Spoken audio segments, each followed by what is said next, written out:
والسلام على أشرف الأنبياء والمرسلين وعلى آله وصحبه أجمعين. سبحانك لا علم لنا إلا ما علمتنا إنك أنت العليم الحكيم. لا حول ولا قوة إلا بالله العلي العظيم. رب اشرح لي صدري ويسر لي أمري واحلل عقدة من لساني يفقه قولي. اللهم افتح علينا بفتوح العارفين بك. اللهم اجعلنا من الذين يستمعون القول فيتبعون أحسنه. اللهم علمنا مما جهلنا وانفعنا بما علمتنا وزدنا علما نافعا يا رب العالمين. Hadirin sekalian, pertama sekali syukur terima kasih kita kepada Allah. Syukur kita nikmat hidup masih dianugerah pagi pada hari ini. Syukur kita dapat Islam, iman. Syukur kita dapat berhimpun selepas Isyak ni untuk meneruskan pengajian kita di surau ini. Alhamdulillah tadi telah kita mendengar satu kuliah yang kita merancang tapi Allah Ta'ala melaksana. Itu yang insya-Allah tu. Dan semalam punya pelajaran lah. Tak datang semalam tu, tak tahu apa benda kita cerita tu. Alhamdulillah kita telah mendengar sebelum maghrib tadi, dan insya-Allah kita nak sambung ni, cadangnya nak baca kitab bab jemaah salah, kita tak baca akidah tu insya-Allah. Kita di muka surat 6. Sebelum tu rasanya tuan-tuan yang ada ambil kitab tu, yang bawa kemudian tu dia ada sewil sikit yang muka surat. Jadi pegang dulu, nanti datang yang lain tu ambil yang lain lah. Pasal tu ada dia silap cetak ke mana tu. Muka surat sewil, bukan 2-3 kali, bukan sekali sewil, 3-4 kali sewil. Jadi maaf di atas kesewilan kitab yang saya tak perhati muka suratnya tu. Jadi pegangnya dulu, nanti kembalikan insya-Allah. Baik, kita di muka surat 6. Keduanya berhimpun, keduanya satu tempat, dan baginya ada 4 kelakuan. Baik, hadirin sekalian, kita nak sambung ni masih lagi beberapa syarat tentang bagaimana nak berjemaah, dan ini syarat-syarat yang mesti dipelihara. Jadi yang keduanya, kedua daripada syarat untuk sahkan solat berjemaah, setelah kita bicara tentang niat imam makmum dan permasalahan dia. Jadi yang kedua daripada syarat sah solat ialah berhimpun keduanya. Kedua di sini ialah imam dan makmum berhimpun satu tempat.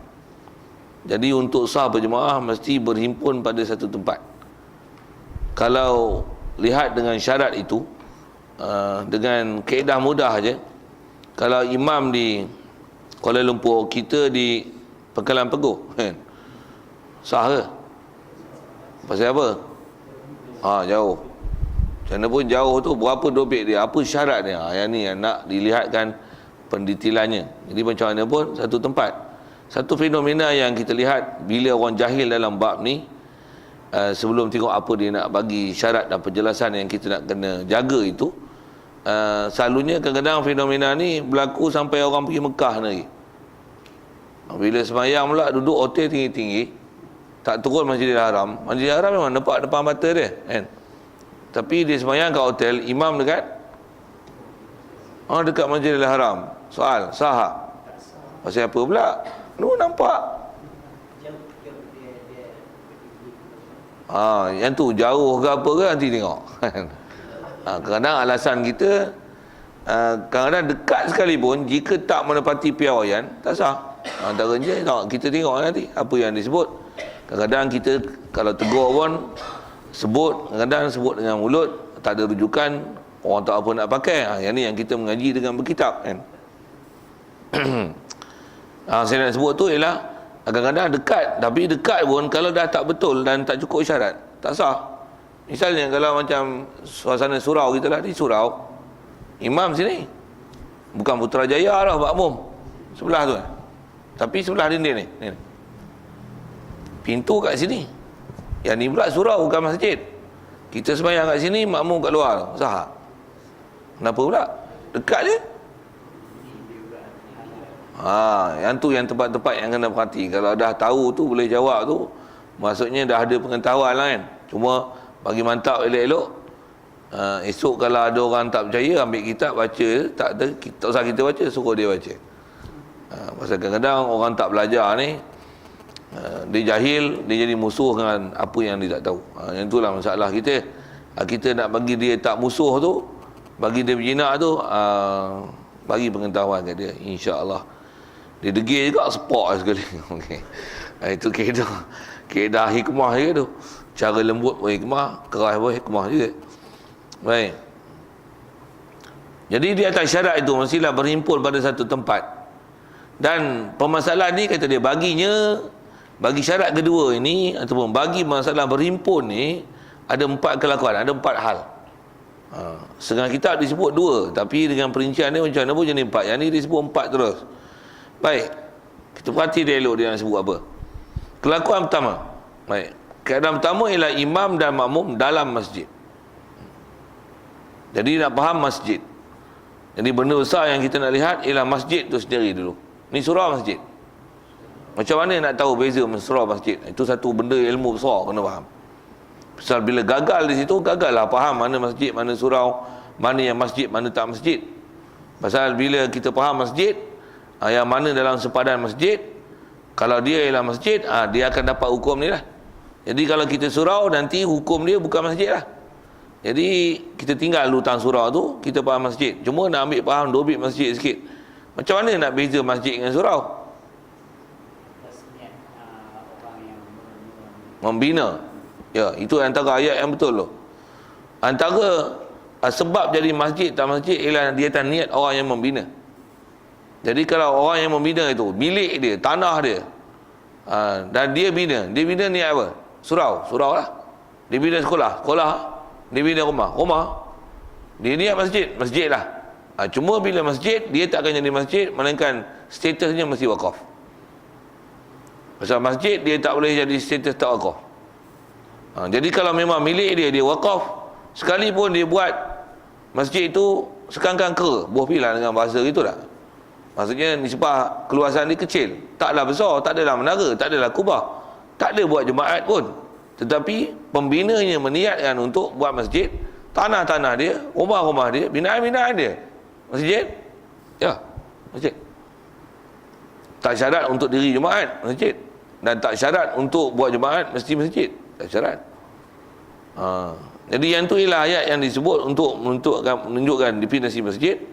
Pasal memang masjid mestilah antara syarat dia ialah pembina itu sendiri. Baik, yang tu kita sebut dari sudut pembina, kalau tanah dia milik dia, bangunan tu pun dia niat untuk buat masjid. Termasuk dalam tu atas sebut ulama adalah kerajaan yang pemerintahan dia, pengurusan dia digezetkan untuk buat masjid. Ni tanah siapa ni? Surau ni, kerajaan. Jadi dia bagi bina untuk apa? Surau lah ia. Kalau kerajaan status tu taman, walaupun dia buat besar, tapi dia kata statusnya surau lah. Walaupun ada kubah, walaupun ada menara.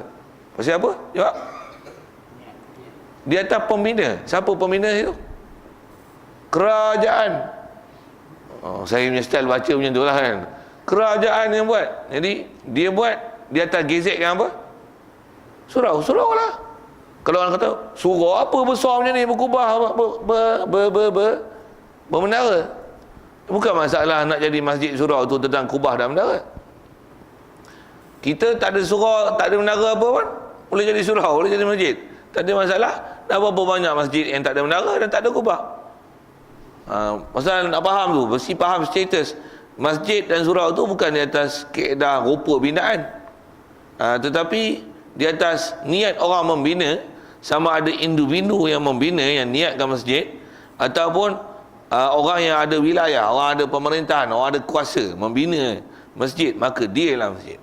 Itu tak masjid tu sendiri, masjid surau. Dan permasalahan masjid yang nak dipaham adalah kalau dia jenis berdinding, ada kaki 5, mana masjid, mana tak masjid. Yang tu pun tak ada dilihat status masjid tak masjid. Macam mana pun kalau sebut sekali lalu dengan mudah, kalau sesuatu binaan, kalau katalah kita ni, adakah kaki 5 yang kita yang ada pagar separuh tu, pagar panggil apa, binaan separuh dekat pinggang tu, adakah itu dikira kaki 5 ke surau? Kaki 5. Kalau katalah ni masjid, tu masjid tak? Tidak. Pasal apa? Pasal luar pada dinding. Kalau masjid tu besar, dia ada dinding yang cermin. Tapi yang tak cermin tu banyak lagi. Ruang solat tu. Yang cermin tu masjid, yang luar tu masjid tak? Tu jangan buat silap hukum. Tu pun yang kena pandai tengok huruf tu.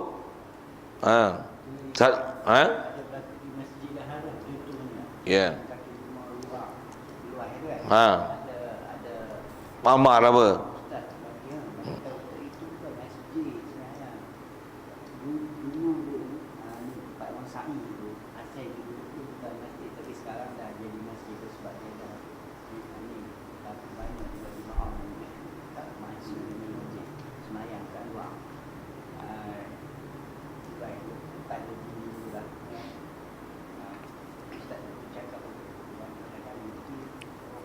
Yang tu tak apalah. Yang tu yang kena hati-hati tu. Dia lain binaan, lain rupa bangunan, lain status, lain keadaan, lain hukum. Sebut yang tu lah. Jadi macam mana pun antaranya, mana nak tengok pembinaan. Maksudnya orang bina tu. Kalau dia bina tu, yang ni yang katalah ni surau, itu kaki 5, maka kaki 5. Kalau dia bina ni, yang ni ialah katalah surau, itu pun surau juga. Nak kaki 5 kat luar tu. Waktu walaupun rupa kaki 5 tu surau yang tak ada aircon. Ni surau yang ada aircon. Katalah dengan dia punya ayat macam tu, maka dia ialah surau. Kalau andai kata dia buat masjid, ini ialah masjid. Yang dalam tu masih masjid, cuma yang ni masjid ada aircon, tu masjid tak ada aircon. Yang tu yang kita nak lihat tu. Pula tu kalau kata dia ialah binaan individu, dia di atas niat individu lah. Jadi kalau kata dah ada masjid, lepas tu dia buat sambung. Dia sambung apa tu? Kalau dia bina tu, niat dia masjid, ialah masjid. Kalau dia bina tu, niat dia kaki 5, kaki 5. Kalau dia niat tu ialah balai. Dia niat tu ialah bilik kuliah. Tengok siapa niat pembina. Kalau pembina tu individu, tu hal. Yang ni bukan duit dia. Dia sebagai jawatankuasa. Jadi atas wilayah, atas pemerintah, jawatankuasa, pengurusi jawatankuasa pembangunan dan sebagainya. Dia buat tu pembangunan tu, sambung masjid tu atas masuk apa? Balai. Pasal apa? Dia atas niatul bani. Siapa pengurus? Siapa wilayah itu? Itulah yang menentukan antara status mana masjid tak masjid. Yang tu yang nak faham sebelum nak tengok bila imam tu dalam masjid, mana yang hukum masjid tak masjid. Dan bila masjid ni kenapa? Kalau masalah jemaah satu dan masjid tu nanti akan berkaitan dengan hukum masalah orang haid boleh masuk tak boleh masuk. Pasal dia berkaitan dengan hukum. Bukan saja buat jemaah, tapi antaranya masalah orang wanita khususnya, tentang masalah boleh masuk tak masuk, dan masalah boleh tahiyatul masjid tak boleh tahiyatul masjid, dan masalah boleh tak niat iktikaf tak boleh niat iktikaf. Situ akan jadi masalah dia. Pasal dia berkaitan dengan ibadat semua. Jadi khusus kita bicara ni dalam permasalahan imam makmum lah. Baik. Jadi saya sentuh masjid macam tu je lah. Kalau ada masalah, tanya. Pasal kita tak fokus pada masjid tu, macam mana pun masjid ialah bab yang kena faham. Pasal dia yang sebut imam dan makmum dalam masjid. Okay. Dalam tu sama ada memang masjid betul, ataupun masjid tu nisbah besar, berdinding, ataupun bertingkat-tingkat. Jika dia ialah masjid, maka ia ialah masjid. Macam Masjidil Haram, tempat tawaf tu satu masjid ke tu? Ya, masjid. Untuk yang 1, 2, 3 atas bumbung pun masjid ke? Ya, masjid. Masjid lah. Dan menara dia pun, menara dia dibina kat mana? Dia punya tapak atas masjid ke di luar masjid?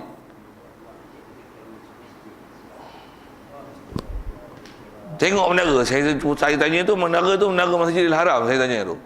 Masjidil Haram tu menara dia dekat atas masjid ke keluar pada masjid? Dia ada tempat sa'i. Tempat sa'i dia ada dua menara, sini dua. Yang lain satu dia. Tapi yang tempat menara sa'i dia masuk dalam masjid. Jom tengok rupa macam mana Masjidil Haram tu. Atas masjid tak? Maksudnya ni masjid, kalau dia Masjidil Haram, menara tu dia punya tapak tu di tanah tu ke di atas masjid tu? Faham ke soalan tu? Kalau menara tu ada tapak yang di luar, bukan di atas masjid, maka dia bukan masjid. Tapi kalau menara tu di atas bumbung masjid, maksudnya masjid, binaan masjid tu, cuba sutur tu, ni naik menara, dia dalam masjid. Jadi boleh itikaf tu. Kalau ada tempat azan atas tu, makmum atas tu, imam dia tu, dia tak serupa macam hotel dengan masjid dalam, tak sama.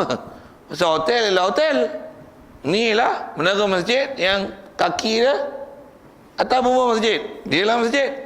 Menara masjid memang menara masjid dan dia hukum masjid. Ada menara masjid yang bukan hukum masjid. Pasal apa? Pasal menara dia, tapak dia bukan duduk kat masjid, itu tak hukum masjid. Itu hukum makmum bukan dalam masjid, imam dalam masjid. Tengok yang tu masalah lain nanti, itu hal lain lah. Saya dah sebut tentang setting masjid tu. Satu, kalau masjid tingkat atas, tingkat bawah, sekalipun 10 tingkat. Saya ada kondominium 10 tingkat, mau flat ya, saya punya, saya wakaf semua masjid. Macam mana? Masjid semua. Bila masjid semua, tengok macam mana nak buat jemaah. Walaupun nak turun bawah atas, tangga dan sebagainya, lift ke apa ke, kalau semua masjid, bila imam makmum dalam masjid. Jadi bila dalam masjid, sama ada masjid tu lantai yang sama, lantai yang berbeza, tapi istilahnya masjid. Macam ni peraturan dia. Maka sah mengikut imam makmum. Makmum boleh ikut imam dengan syarat dia macam ni ya. Ketahui makmum akan pindah imam. Makmum tahu perpindahan imam kepada rukun-rukun, boleh tahu macam mana dengan melihat, satu, atau mendengar suara.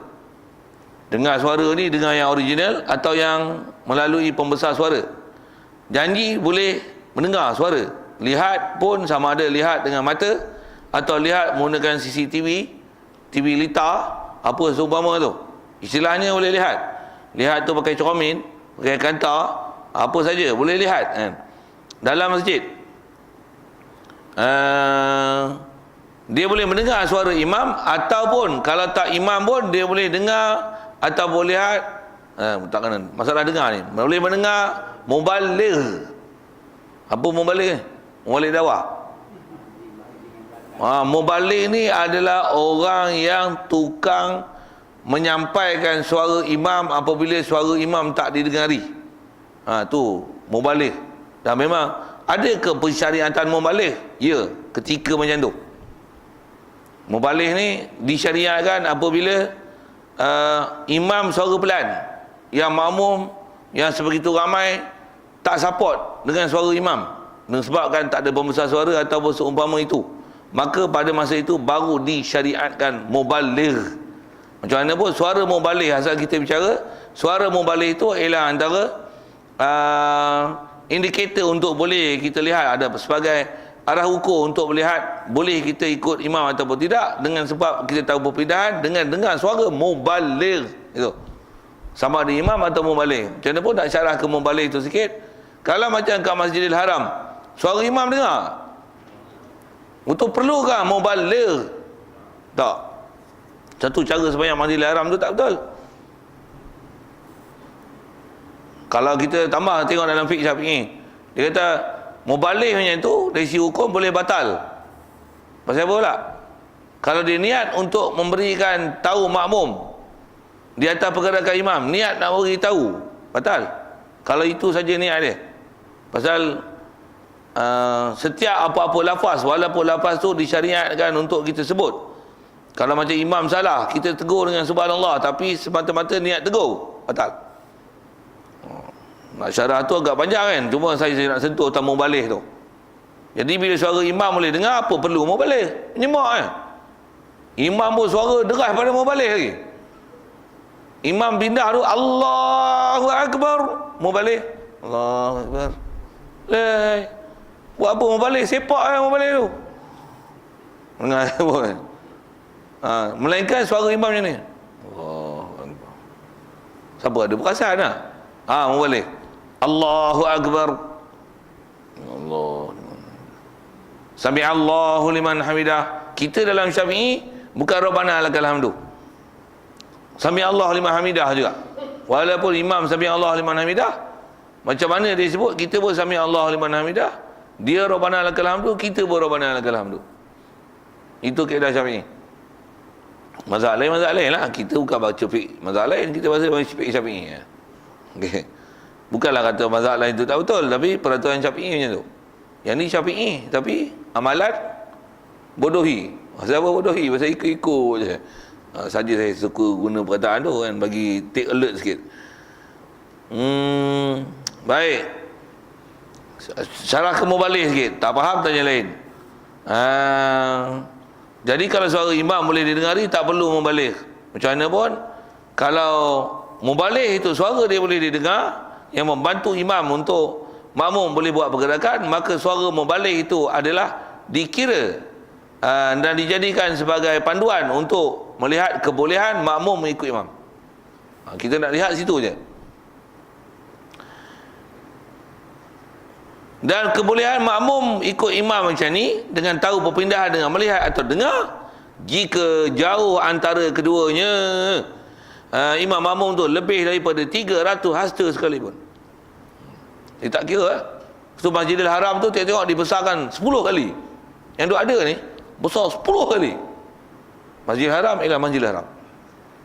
Walaupun imam duduk depan dekat Kaabah seorang je, tak ada orang pergi, kita duduk makmum belakang sekali. Dan tingkat esok bukan 3 tingkat, 5 tingkat, 40 tingkat. Bagi contoh saya nak cerita masalah nak kisah tu. Dan semua masjid 40 tingkat, makmum duduk soft belakang sekali. Kalau kira soft tu 10 kali ganda, ada dekat 500 soft. Imam dekat Kaabah, makmum dekat dinding belakang. Tingkat 40. Masjid dibesar 10 kali.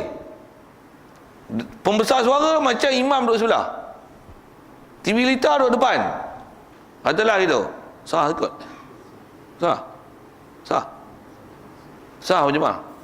Cuma bila saya kata imam tu seorang, makmum itu bodoh sikit makmum ni. Maksud apa? Tak dapat fadilat berjemaah walaupun sah berjemaah. Maksud apa? Dan imam seorang, makmum situ, tak salah duduk situ, duduk sebelah dia. Ya Allah. Saja tambah untuk pengetahuan tu, macam mana pun nak sebut, asal peraturan sah ke berjemaah? Sah. Nak cerita sah tu. Pasal apa? Pasal apa boleh? Walaupun lebih 300 harta, walaupun sampai 500 soft, boleh. Pasal apa?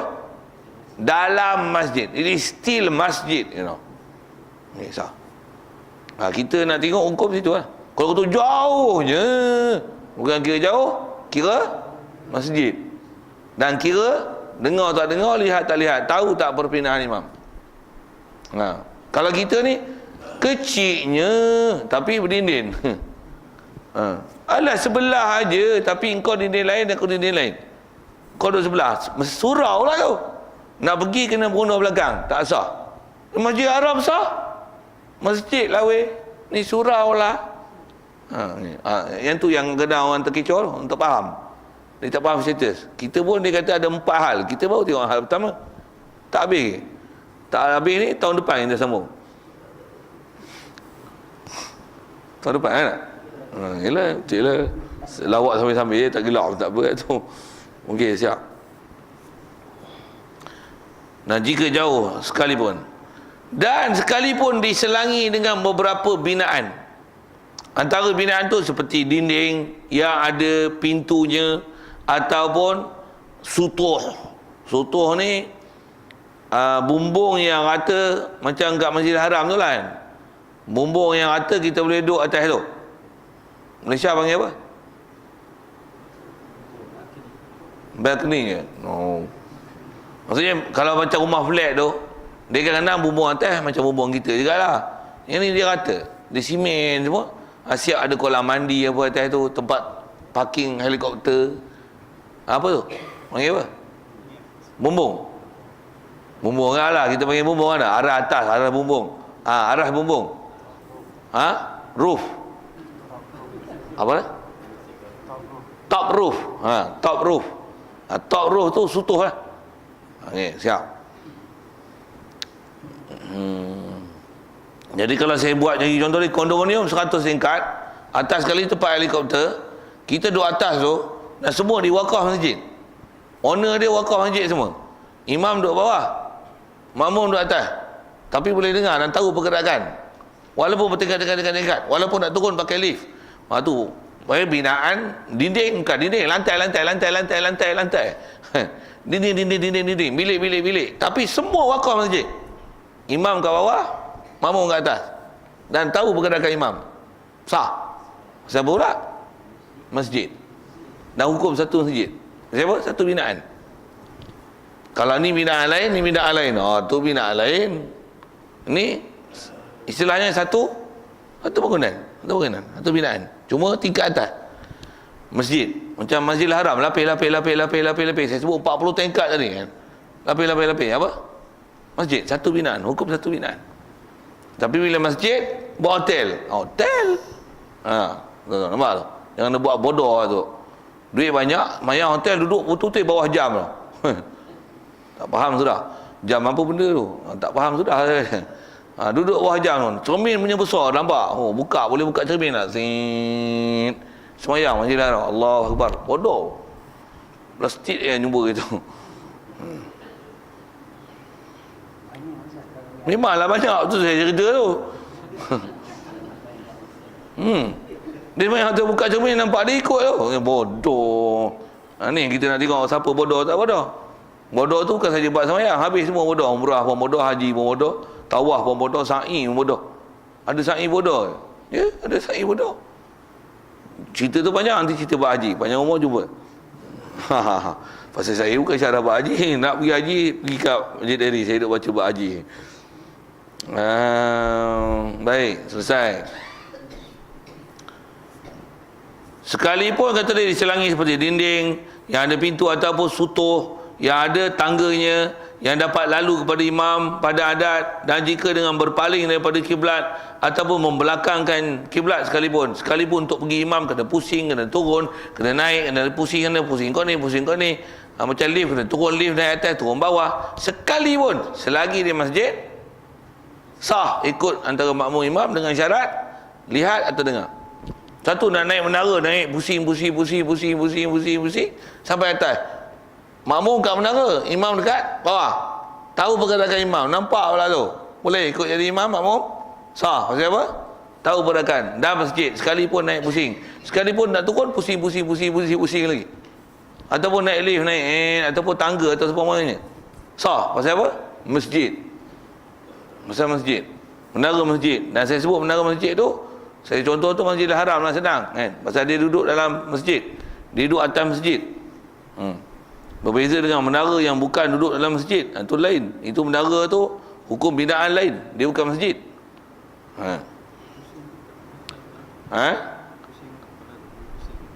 Pusing tu. Kalau dia tengah semayang dia pusing, batal lah. Bagus soalan tu. Pusing tu tak batal semayang. Kalau tengah semayang pusing batal. Tak boleh. Kalau disebab untuk dia ke imam tu, dia turun kena pusing, yang tu tak ada masalah lah. Pasal dia masjid. Masuk soalan itu tak? Okay.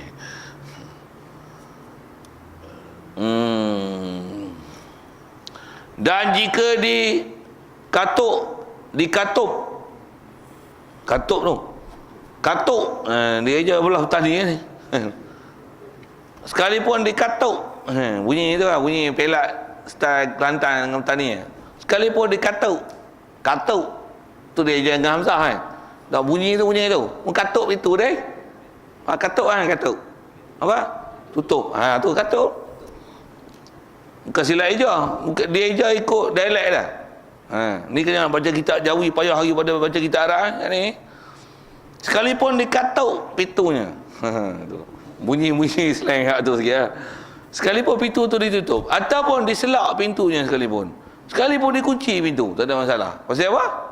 Masjid. Macam masjid yang saya sebut tadi lah, ada dewan solat, ada aircon, tapi yang tu kunci, tutup, katuk pintu, kunci lah tu, beratai lagi. Tapi yang lain masjid juga, tapi yang tu tak ada cermin. Imam duduk dalam, makmum duduk luar, tapi masih masjid. Cuma hak tu Ada ekor ni, tak ada ekor. Katuk pintu, kunci pula. Boleh sah ikut? Sah. Pasal apa? Masjid. Tapi masih jika masjid lah. Kalau tak masjid, tak lah. Surau tak boleh. Surau ni masuk, kunci. Orang duduk luar, tak sah. Pasal apa? Surau. Nak masuk, dah kunci, tak boleh. Dia hukum ninding, ada halangan. Nampak,